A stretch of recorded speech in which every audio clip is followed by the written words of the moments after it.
एक अन्य कहानी फ्रेंच रेवोल्यूशन की 1789 कहानी के माध्यम से समझते हैं कि हुआ क्या था। तो कहानी का जो शीर्षक है वो है बेस्टील की चाबी।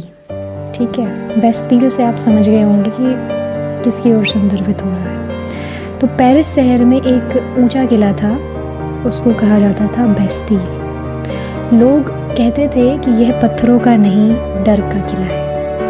शहर के बाहर झोपड़ियों में रहने वाले लोग भूखे थे, लेकिन महलों में दावतें चलती थी। राजा की आवाज़ ऊंची थी, जनता बहुत धीमी थी। एक दिन एक बूढ़े किसान ने कहा, क्या कहा, कि अगर दरवाज़ा बंद है तो चाबी बनानी होगी। लोगों ने पहली बार डर छोड़ दिया और 14 जुलाई 1789 की सुबह भीड़ बस्तील की ओर बढ़ी और किले का दरवाज़ा टूटा नहीं, डर टूटा। तो कैदी आज़ाद हुए और लोगों ने समझ लिया कि जो शक्ति है वो पत्थरों में नहीं, एकता में होती है। तो उस दिन पेरिस ने सिर्फ एक किला नहीं गिराया, बल्कि अन्याय का ताला भी खोल दिया। तो the moral of the story is कि जहाँ साहस और एकता मिलते हैं, जहाँ साहस और एकता मिलते हैं, वहीं क्रांति जन्म लेती है। ठीक, तो जब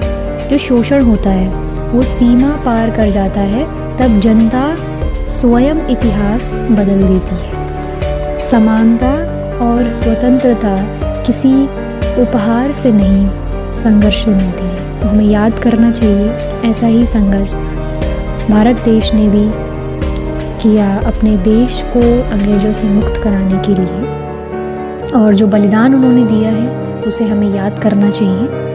उसे जो बैर हम एक दूसरे से करते हैं, तेरा मेरा करके, और अपने ही देश में जो हम एक तरीके से भिन्न होकर के रह रहे हैं, तो ऐसा हमें नहीं करना चाहिए। हमें याद करना चाहिए उस यूनिटी की जो डाइवर्सिटी में भी है।